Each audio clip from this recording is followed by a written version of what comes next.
Bonjour à tous et bienvenue dans cette vidéo d'analyse technique avec Ishimoku sur les cryptos. Nous sommes le 27 novembre et il est 10h44.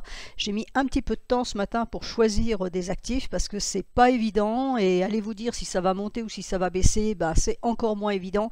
C'est vraiment le genre de structure de marché qui est très difficile à analyser. Donc je vais essayer de faire de mon mieux pour vous piloter un peu ce week-end. Bon, n'oubliez pas quand même que comme les Américains ont été fermés jeudi à moitié vendredi, globalement ça devrait vraiment ne reprendre que lundi. Donc je suis pas sûr qu'il y ait beaucoup de mouvements dans le week-end, mais entre ce qu'on dit et ce qui se passe, il y a toujours un delta. Et puis bon, on sait jamais, il peut y avoir des news qui tombent, ou on va trouver un nouveau variant qui viendra je ne sais trop où, et voilà, bon bref. Donc, nous allons commencer par les classiques, le BTC ETH bien sûr, et LTC, et puis après il y en aura un certain nombre d'autres. Alors, le BTC. Le BTC est en train de corriger ce matin. Donc nous avons une belle bougie baissière hier, on est quasiment allé chercher le TP des 53 000, alors il s'est arrêté un petit chouïa avant, on ne sait pas trop pourquoi, mais bon il a dû, il y a un petit bout de Kijun ici, voilà, il s'est arrêté pile poil entre ce petit bout de Kijun et la SSB, donc ça c'est vraiment histoire d'enquiquiner le trader en général.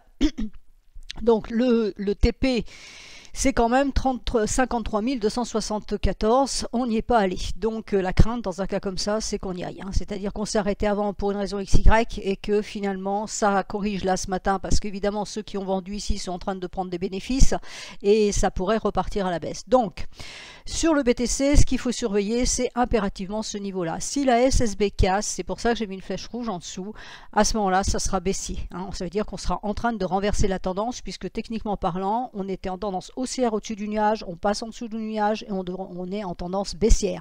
Donc la cassure de ce niveau-là va vraiment amorcer une tendance baissière de court terme. Attention, on est en journalier. Et donc, le prochain objectif, c'est cette zone ici. Alors, ce n'est pas un objectif précis, c'est vraiment une zone entre 48 845 et 46 820 qui correspond à une zone d'objectif en point et figure. Alors, je vous montre ça. Voilà, en point et figure ce qu'on a. Sur le BTC, vous voyez que j'ai des objectifs qui ont été matérialisés ici. Donc pour ceux qui ne connaissent pas cette technique-là, je vous renvoie au PDF que j'ai écrit sur mon site où j'explique comment ça se lit.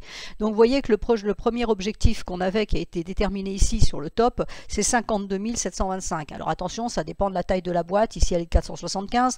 Donc peut-être que si je prenais une boîte un peu plus fine ou un peu plus large, je retrouverais exactement les objectifs Ishimoku. Donc c'est pour ça qu'il faut relativiser et ne pas prendre ça à la virgule près. Donc on voit bien qu'on est en train de...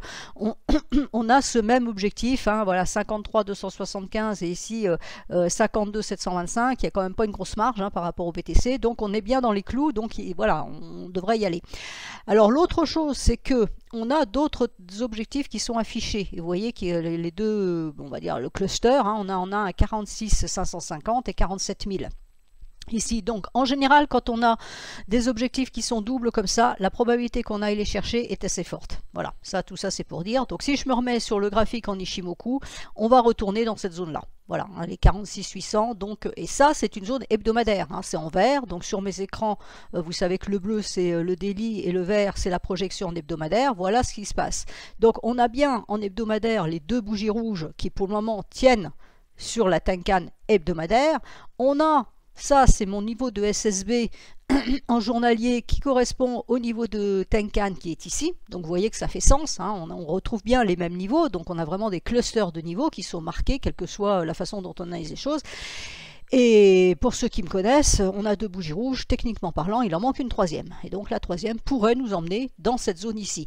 Alors vous voyez que autant à court terme, comme je vous l'ai dit ici, on pourrait renverser la tendance puisqu'on passerait sous le nuage pour aller chercher cette fameuse zone, autant à moyen terme, on est loin de renverser la tendance. Pour renverser la tendance de moyen terme, il faut descendre en dessous des 37 000. Donc pour le moment, on n'y est pas. Pour le moment, on peut envisager d'aller chercher cette zone si vraiment il y a encore de la vente, mais tant qu'on ne la cassera pas, on n'aura pas non plus de signal vendeur. Alors j'attire aussi votre attention sur le fait que la lagging span n'a absolument plus de support pour la semaine prochaine, et même pour cette fin de semaine, pour la semaine prochaine, avant sa Tenkan ici, qui est dans la zone de TP ici.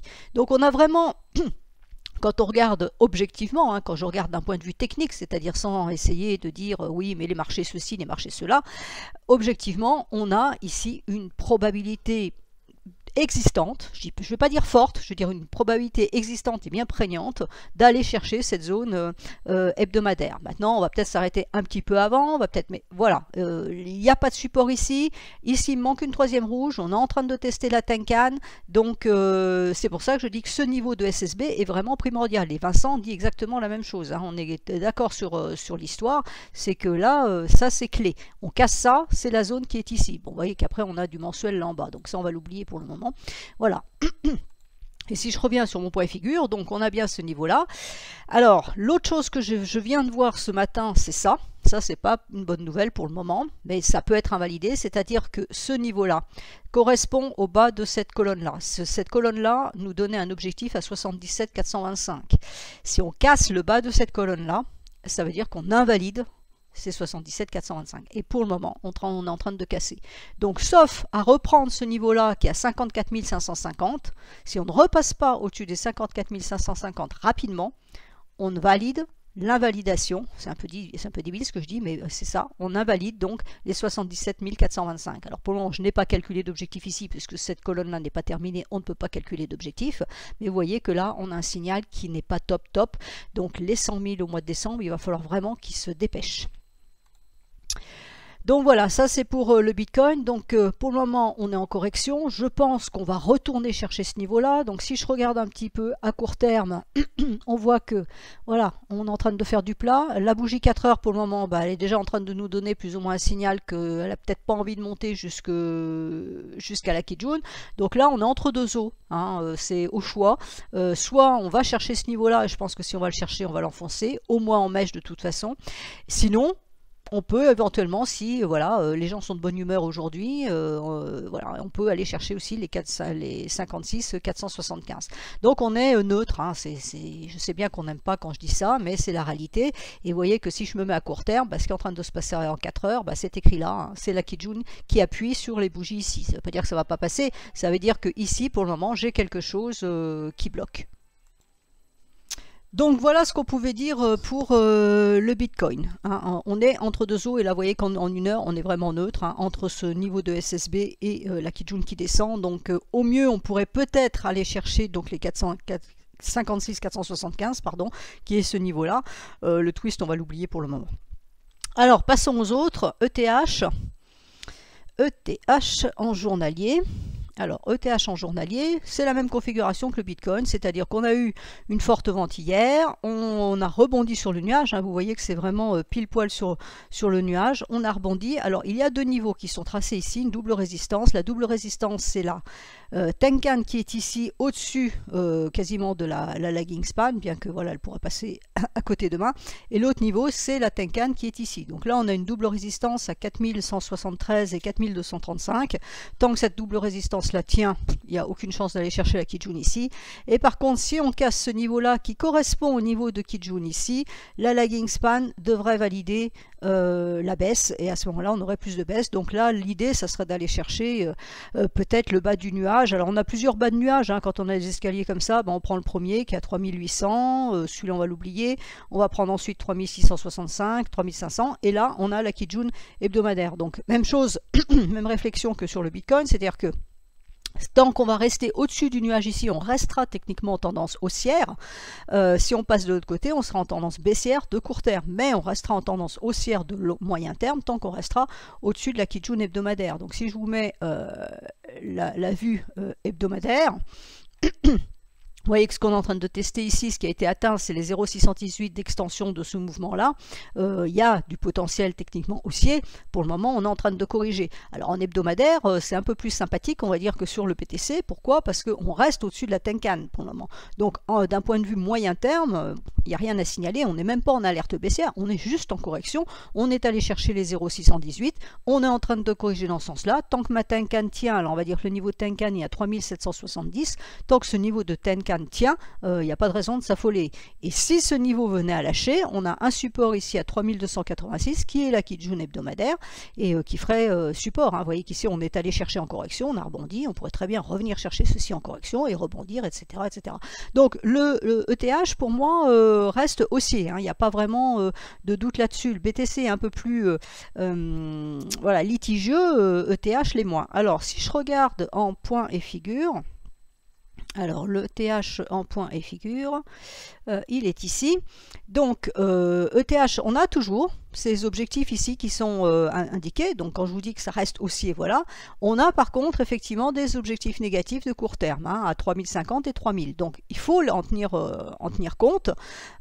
Pour invalider ces objectifs, il faudrait qu'on remonte au-dessus de ce niveau-là, c'est-à-dire les 4455. Parce que si on ne va pas à 3000, on n'ira pas à 3050. Donc remonter au-dessus de ces niveaux-là. Pour le moment, on a ce niveau à 3940 qui fait support. Donc c'est plutôt intéressant parce qu'on a là déjà la correction. Donc il ne faudrait pas qu'on enfonce ce niveau-là. Parce que si on enfonce ce niveau-là, à ce moment-là, on va valider cet objectif qui, pour le moment, n'est pas validé. Hein. Il est potentiel puisqu'on n'a pas encore cassé cette colonne-là. Donc il ne faut pas descendre en dessous de 3940 pour ne pas valider des 3000. Si on ne descend pas en dessous de ça, les 3000 ne seront pas activés. Donc il n'y a pas de souci. Et par contre, tous ces objectifs-là restent toujours actifs. Donc, on revient ici, vous voyez, les 3000, hein, on a 3291 ici, alors les 3000, ils sont là. Donc, vous voyez que pour aller les chercher, c'est quand même très bas, donc c'est pour ça que ce n'est pas un objectif que j'envisage, c'est pour ça que je pense que ça devrait rebondir relativement rapidement, quand je ne sais pas exactement, mais bon. Donc, on peut encore aller travailler dans le nuage, hein, c'est ça que je veux dire, c'est que là, on a une latéralisation, on peut rester sous ces 0,618 encore un petit peu, aller travailler dans ce nuage-là, mais sans pour autant activer vraiment des objectifs très baissiers. Donc à court terme, bon, ça c'est la vente qui s'est produite hier, on tente de corriger, on a un potentiel pour éventuellement aller chercher la Kijun ici, mais vous voyez que on va buter dans ce double niveau de Tenkan que je vous ai montré en journalier. Pour le moment, la bougie qui est là, elle n'incite pas vraiment à la hausse. La lagging span, elle est un peu empêtrée, donc elle ne nous dit pas grand chose. Et si je regarde en H1, je retrouve la même configuration que sur le BTC. Donc soit on corrige les 3 bougies bleues, on est en train de faire la bougie rouge maintenant, et on va repartir, rentrer dans cette double zone et aller chercher ce niveau-là à 4235, ou alors cette zone fait résistance, à ce moment-là on pourrait repartir plus bas pour aller chercher à nouveau les 4020. À mon avis, on devrait yoyoter dans cette zone-là.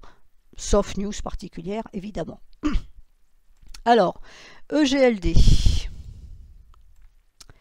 EGLD a une configuration haussière, hein, puisque hier ça a clôturé, alors c'est pas en dessous de la Kijun, hein, parce que c'est ce niveau de Kijun qu'il faut prendre en compte, et vous voyez que ça a clôturé dessous, et là ça repart, et on est en train de retracer quasiment toute la bougie d'hier. Donc ça c'est plutôt positif, c'est-à-dire qu'on invalide ce mouvement-là, et qu'on revient à nos 3 rouges, donc on pourrait avoir une bleue à ce niveau-là. Donc ça reste haussier, c'est haussier au-dessus des 400, et l'objectif, bah, c'est toujours le dernier point haut à 544. Alors je ne l'ai pas regardé en hebdomadaire, voilà, en hebdomadaire, on a par contre une étoile filante, mais on voit qu'on est bien quand même soutenu par la Tenkan, donc attention, cette étoile filante ne sera peut-être pas validée. Tout dépend de ce qui va se passer là sur les bougies prochaines en journalier. Il reste quand même la journée d'aujourd'hui plus la journée de demain. C'est vrai que pour moi c'est une étoile filante, mais on a une Tenkan qui est extrêmement proche ici. Et si je regarde à plus court terme, vous voyez que ça part quand même à la hausse. Hein. Ce qui est intéressant à voir, c'est ça, c'est la lagging span qui est entre la Kijun et la Tenkan, c'est-à-dire qu'elle ne valide pas la baisse puisqu'elle est dedans. Les prix sont à l'intérieur du nuage, sont à l'équilibre. Là, pour le moment, ils tentent la sortie. Donc, à court terme, si je regarde en 4 heures, on a un objectif à 468 qui est ici.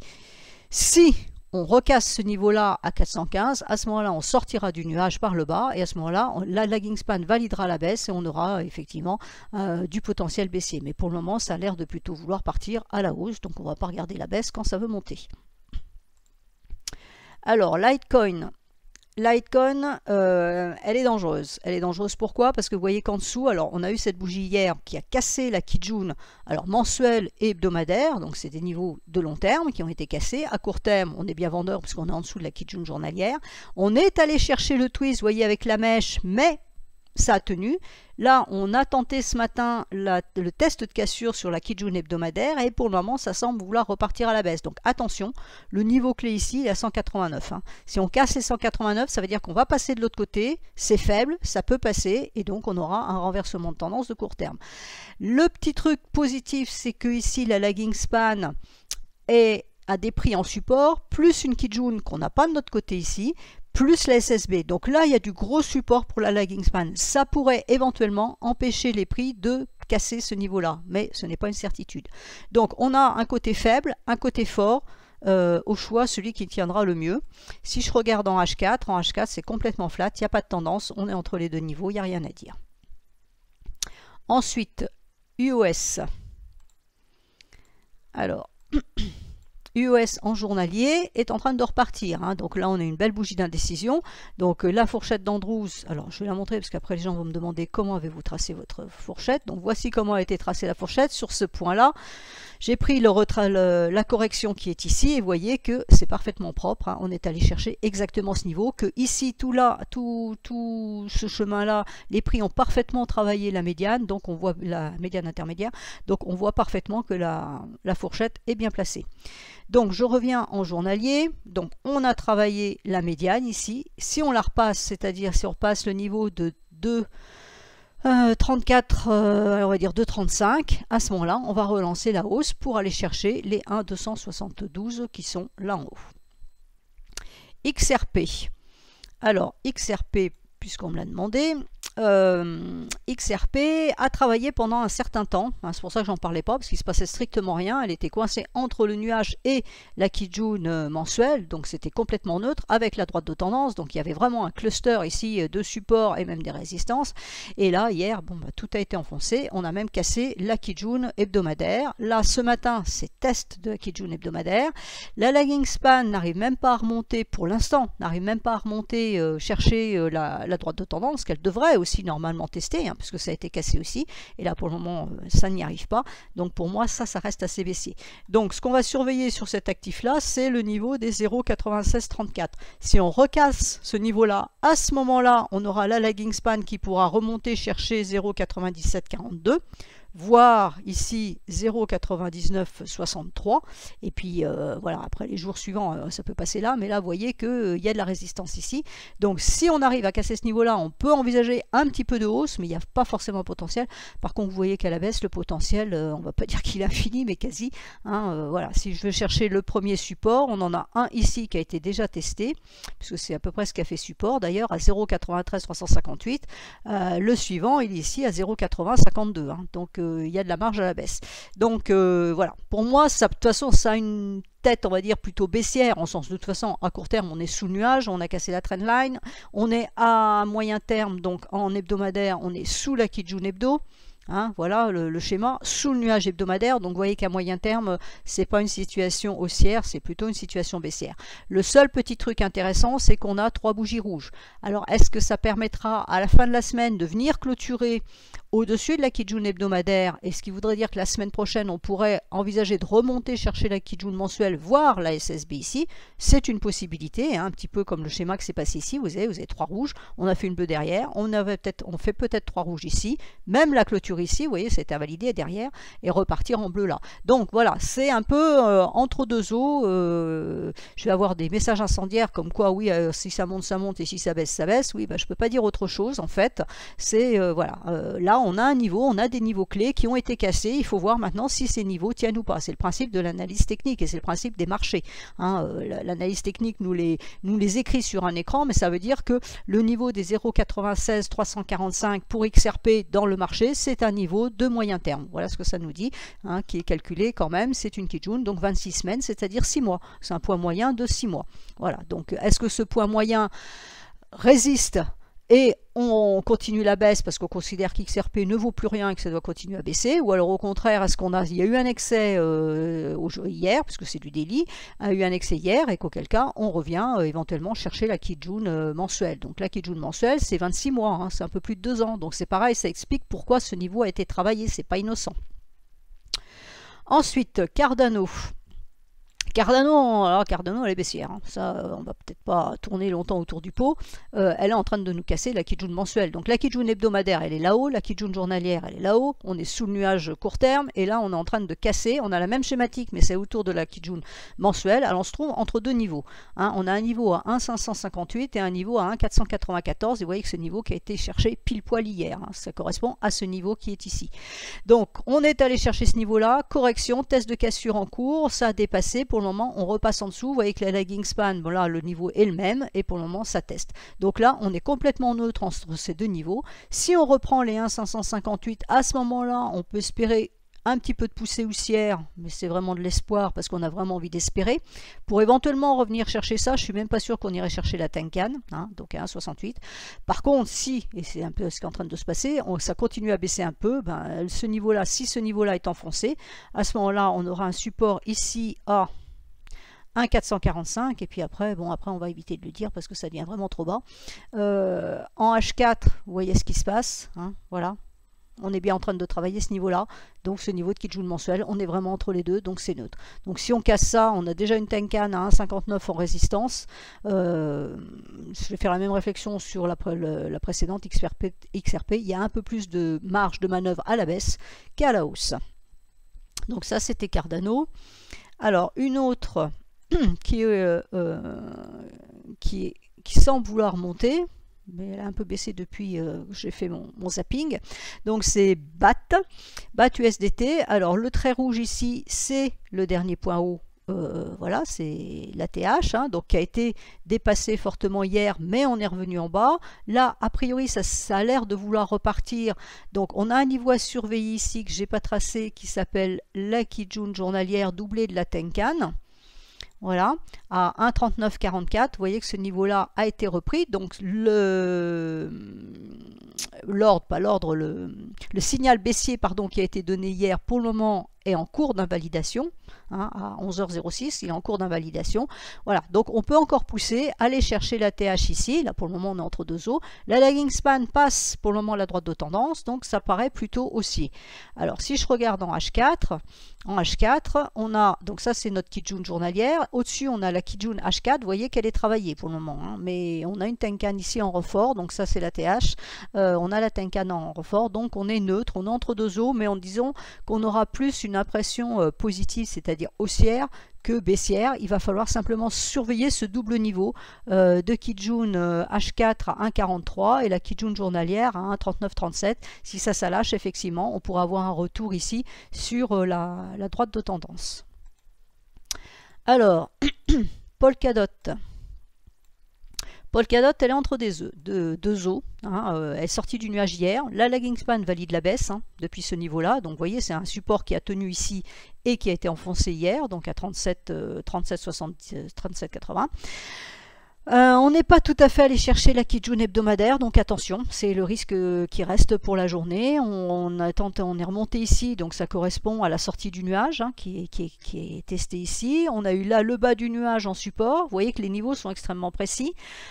Si on enfonce donc ce bas de nuage, ce niveau ici à 34,55, ben, on pourra envisager 32,71 ici en premier support et ici ensuite 30,20. Alors attention parce que la lagging span va descendre et va buter sur ce niveau-là. Ensuite, elle a un petit bout de nuage, alors c'est un petit bout de nuage faible, hein, c'est pas très épais, donc ça peut passer. Là on aura une grosse zone de négociation, mais à court terme on peut dire qu'on peut envisager raisonnablement, j'ai envie de dire, d'aller chercher les 32,71 pour ceux qui veulent faire de l'intraday. Donc pour le moment en H4, bon, c'est relativement neutre, mais on voit qu'on n'arrive pas à monter, hein. Ici on a un point haut plus bas que ce point haut là, on a la Tenkan qui descend, c'est neutre parce qu'on fait de l'horizontale, il n'y a pas de, voilà, ça a fortement baissé et depuis le marché est en attente. Ça peut aussi continuer comme ça tout le week-end, hein, honnêtement. Mais on voit que là, on a du mal à monter, donc c'est pour ça que je pense raisonnablement qu'on pourra aller chercher les 32,70. Enfin, si moi je traiterais ça, en fait, c'est plutôt ce que je chercherais à chercher un niveau d'entrée à la baisse. Si je regarde en une heure, bah, vous voyez qu'en une heure, on est en train de glisser le long de la Kijun. La Kijun est baissière. Donc, en mettant une droite de tendance en support ici, c'est comme ça qu'on cherche les setups. Voilà, on casse la droite de tendance qui est en même temps la Kijun ici, et à ce moment-là on augmente, je ne dis pas que c'est une certitude, on augmente la probabilité d'aller chercher 32,70. Alors on fera attention, hein, parce que là j'ai bien effectivement ma droite de tendance, mais regardez ce qui se passe du côté de la lagging span, vous comprenez pourquoi on n'arrive pas à monter à très court terme, parce que c'est du H1. Par contre la bougie suivante pourrait permettre le passage, auquel cas on peut très bien descendre chercher ça là dans l'immédiat 11h09, donc c'est la bougie de 11h, aller chercher ça là dans la bougie de 11h, qui tient, et on repasse parce que sur la bougie de midi, à ce moment-là, on aura ici du passage. Ça, c'est notre GRT. Alors, GRT, revenons en long terme. Alors, GRT, celle-là, elle est magnifique. C'est pour ça que je vous l'ai sélectionné. Donc, on a un niveau ici qui a tenu. Ce niveau, il est vraiment parfait. Vous voyez que c'est le niveau de SSB ici qui est long, qui est sur le même plan que la Kijun ici. Et vous voyez que ça a été extrêmement travaillé autour de la Kijun hebdomadaire, sous le nuage journalier. Donc là, on avait vraiment une zone de neutralité parfaite, c'est-à-dire que ça, c'est vraiment un niveau, je répète, de moyen terme qui était travaillé et coincé par des niveaux de court terme, parce qu'on avait un niveau de court terme fort ici et un autre fort ici. Ici, c'est une SSB, ici, c'est une SSB. Hein. Donc, c'était très fort. Et là, ce matin, tout explose. Donc, l'idée était effectivement d'aller chercher la Kijun ici. On ne l'a pas tout à fait atteinte. Je ne sais pas pourquoi, mais en ce moment, il manque de la perfection à ce niveau-là. On s'arrête toujours à quelques encablures. Donc pour les traders, je vous invite à vraiment filtrer vos objectifs. Hein. Quand vous voyez une Kijun ici, vous mettez quelques points en dessous parce que manifestement, les prix ont un problème pour aller chercher exactement les niveaux. Alors, je suis en train de regarder où est ma lagging span, parce qu'on ne voit rien du tout ici. Elle est à peu près ici. Hein. La lagging span pour le moment est ici. Donc elle est en train de casser le niveau de Kijun hebdomadaire ici. Donc vous voyez, on a le niveau ici de Kijun hebdomadaire, c'est presque été atteint à 1,0758, mais pas tout à fait. Voilà, donc là on a de la résistance. Je vais la noter quand même. Voilà, on va la noter ici. Hein, voilà. On choisit l'un ou l'autre, hein, c'est un chouïa après, donc on ne va pas s'énerver pour ça. Si on casse ce niveau-là, bah à ce moment-là, le niveau suivant il est là. Hein. Voilà. À 1,3136. Donc on casse les 1,08, c'est enfin un petit peu plus qu'un,08, hein, c'est 1,0875, c'est 1,3136 qui est en ligne de mire, et la lagging span aura validé. Hein, donc les deux valideront en même temps la hausse. Et si je regarde en H4, en H4, voilà, on est allé chercher quasi le niveau, on voit bien hein, qu'on ne l'a pas atteint, et on a fait une belle bougie de retournement mais qui ne fonctionne pas puisqu'on repart à un niveau à la hausse. Donc a priori il y a la puissance haussière sur cet actif là, on est au-dessus du nuage, la lagging span est en train de s'extraire là de son nuage, donc c'est plutôt positif. Malgré tout on attend les 1,08 là au-dessus des 1,08 pour envisager d'acheter et aller chercher éventuellement plus haut. Alors Sand en journalier, elle reste haussière, puisque vous voyez que la Tenkan tient toujours. On a eu nos 3 bougies rouges. La Tenkan ici, elle est donc à 6,0835, elle est en support. Si elle cassait, on aurait la Kijun à 5,3252 en support suivant, mais on a 3 bougies rouges, donc on pourrait très bien envisager de reprendre la hausse. Donc l'objectif, c'est toujours la même chose, c'est 8,60 le dernier point haut, et ensuite les 1,272. Pour le moment, mon idée haussière que j'ai donnée depuis déjà un certain temps des 1,272 reste valable, puisque la Tenkan en support. Alors à court terme, en intraday H4, c'est un petit peu moins brillant puisqu'on a cassé la Kijun et qu'on est en train de faire le test de Kijun, donc on peut s'attendre éventuellement à un petit peu plus de baisse. Le niveau à surveiller, c'est les 6,10. Si les 6,10 tiennent, ça veut dire qu'à ce moment-là, on pourrait repartir à la hausse. On attend la cassure de la double résistance Kijun plus Tenkan ici. À ce moment-là, on pourra aller chercher le point haut et les 1,272. Et alors, il ne m'en reste plus qu'une. C'est CLV qui m'a été demandé. Alors le problème de quand on me demande des actifs qui n'existent pas depuis longtemps, c'est que je n'ai pas de recul. Je n'ai pas de niveau hebdomadaire, hein, évidemment, puisqu'on n'a pas assez de recul. Pour le moment, c'est neutre. Alors je réponds quand même à la question, mais pour le moment, c'est neutre, puisque vous voyez qu'on est en train de faire un plat, on est en train de bâtir une base. Alors, si on fait le travail d'analyse technique correcte, avec le dernier point bas, on va mettre un support ici. Donc si on casse ce support, à ce moment-là, ça sera de la baisse avec comme objectif le dernier point bas ici à 0,90. Pour le moment, c'est neutre, on fait de l'horizontale. La Tenkan tient en résistance. On a un nuage qui est peu épais ici, mais bon, pour le moment, la hausse, franchement, je la sens pas trop. La résistance ici, elle est là. Je vais la remettre. Hop, voilà. On a une résistance ici à 1,248 et vous voyez que c'est le niveau qui tient pour le moment. On va chercher le nuage, on va chercher le nuage, on va chercher le nuage, à chaque fois ça ne passe pas. Donc clairement le nuage ici est un obstacle, donc je vois bien une latéralisation entre le nuage et la droite de support. Donc pour le moment, voilà, il n'y a rien à dire sur cet actif, c'est neutre de chez neutre. Voilà, j'espère que mes explications ont été clair. Ce n'est pas facile de vraiment donner des tendances puisque le marché est en train de se chercher et que dans l'environnement global macro, c'est un peu indécis avec ce qui s'est passé là ces derniers jours et l'histoire du nouveau variant bon, qui est apparu. On va dire que l'ancien variant, tout le monde s'en fout, mais c'est quand même celui avec lequel on se bat. Mais que le nouveau variant qui touche exactement 15 personnes, là, ça affole les foules. Donc les marchés deviennent vraiment d'une incohérence totale et malheureusement ça impacte tous, quoi. Même si on parle des marchés actions, voilà. J'ai vu aussi des mouvements sur le forex qui étaient un petit peu anormaux, ce qui est rare quand même sur le forex. Donc voilà. J'espère que cette vidéo vous sera utile. N'hésitez pas à liker cette vidéo, à vous inscrire sur la chaîne Cryptos. Il manque 1200 inscriptions pour atteindre les 100 000. Voilà, et puis mettez les idées pour la semaine prochaine, mais ne me demandez pas des cryptos qui sont vraiment hors normes ou qui sont toutes récentes, ou la crypto qui monte, il n'y a pas d'analyse technique à faire. Il faut que ce soit quelque chose qui est déjà évolué, qui est déjà un historique pour qu'on puisse dire quelque chose. Voilà, je vous souhaite à tous un excellent week-end et je vous dis donc à la semaine prochaine.